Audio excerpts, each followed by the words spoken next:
Hi friends, இப்போ நம்ம வந்து கம்பு உருண்டை எப்படி செய்யலான்னு தான் பார்க்க போகிறோம். கம்பு உருண்டை வந்து உடம்புக்கு ரொம்ப நல்லது. அதில் வந்து calcium, protein, vitamin A, B போன்ற சத்துக்கள்லாம் இருக்குது. அது வந்து நம்ம வந்து உடம்புக்கு ரொம்ப நல்லது. அதை நம்ம வந்து குழந்தைங்களுக்கு பிடிச்ச மாதிரி இந்த மாதிரி கம்பு உருண்டையாக ஸ்வீட் போட்டு செஞ்சு கொடுக்குறப்ப அது வந்து குழந்தைங்க விரும்பி சாப்பிடுவாங்க. அதை எப்படி செய்யலான்னு வாங்க பார்க்கலாம்.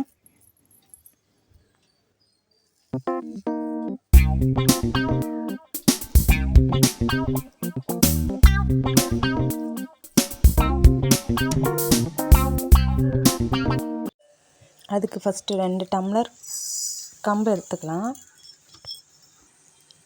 2 டம்ளர் கம்பு எடுத்து அதை வந்து நல்லா ஃப்ரை பண்ணிக்கலாம். இந்த மாதிரி நல்லா ஃப்ரை பண்ணிவிட்டு நல்லா ஃப்ரை பண்ணிட்டே இருக்கணும். ஒரு 2 நிமிஷம் வரைக்கும் நல்லா ஃப்ரை பண்ணிட்டே இருங்க. நல்லா 2 நிமிஷம் ஃப்ரை பண்ணதுக்கப்புறம் நல்லா நமக்கு வந்து நல்லா வாசனை வரும். நல்லா கமகமான வாசனை வரும். அந்த வாசனை வர வரைக்கும் நம்ம வந்து ஃப்ரை பண்ணோம். அதுக்கு மீடியம் ஃப்ளேம்லேயே வச்சுட்டு நல்லா ஃப்ரை பண்ணுங்கள்.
ஓகேங்க, நல்லா வறுத்தாச்சு. இங்கே பாருங்கள், கலர் நல்லா சேஞ்ச் ஆகிடுச்சு. இப்போ வந்து நமக்கு நல்லா வாசனை வந்துருச்சு. இதை வந்து நம்ம ஒரு பிளேட்டில் கொட்டி ஆற வச்சுக்கலாம். நல்லா ஆறட்டும். நல்லா ஆறினதுக்கப்புறம் தான் நம்ம அதை யூஸ் பண்ண முடியும். நல்லா ஆற வரைக்கும் நம்ம வெயிட் பண்ணலாம். அதுக்குள்ளே நம்ம வந்து இதுக்கு தேவையான வெல்லம் வந்து நம்ம ரெடி பண்ணிடலாம். அதுக்கு வந்து எந்த டம்ளர் நம்ம வந்து கம்பு எடுத்தோமோ அதே டம்ளருக்கு 1 டம்ளர் அளவுக்கு வெல்லம் எடுத்துக்கலாம்.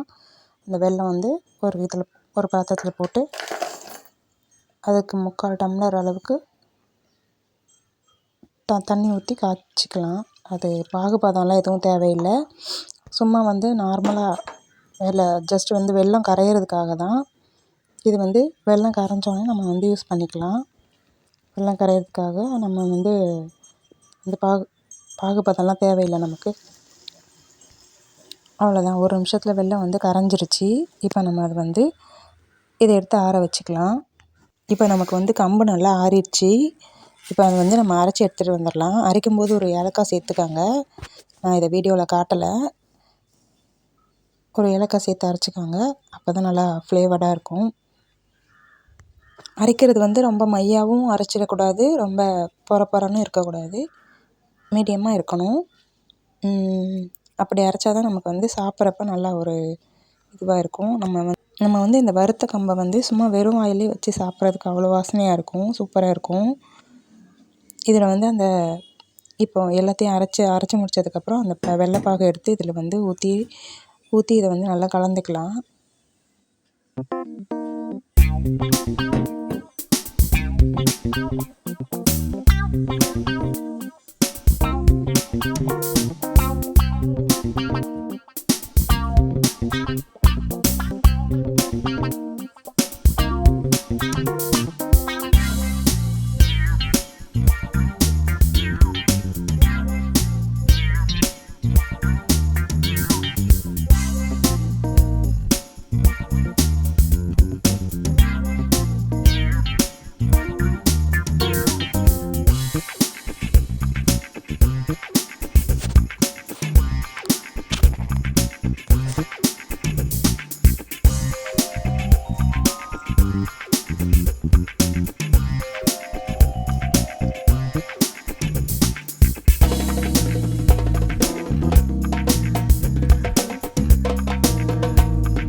நல்லா கலந்ததுக்கப்புறம் உருண்டை பிடிக்க ஆரம்பிச்சிடலாம். நல்லா வந்து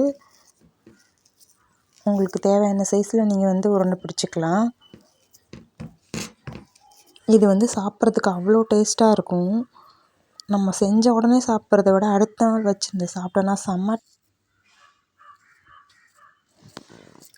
நம்ம வந்து இதை நல்லா உருண்டை பிடிச்சி ஒரு டப்பாவில் போட்டு ஸ்டோர் பண்ணி வச்சுக்கலாம். இது வந்து 1 வீக் வரைக்கும் கூட வந்து நம்ம வச்சு சாப்பிட்டுக்கலாம். நல்லா டேஸ்ட்டாக தான் இருக்கும். நீங்கள் வீட்டில் ட்ரை பண்ணி பாருங்கள். உங்களுக்கு ரொம்ப பிடிக்கும். பசங்கள்லாம் வந்து விரும்பி சாப்பிடுவாங்க. ரொம்ப பிடிச்சிருக்கும். இது வந்து முக்கியமாக பெண்களுக்கு, குழந்தைங்களுக்கு எல்லாருக்குமே ரொம்ப நல்லது.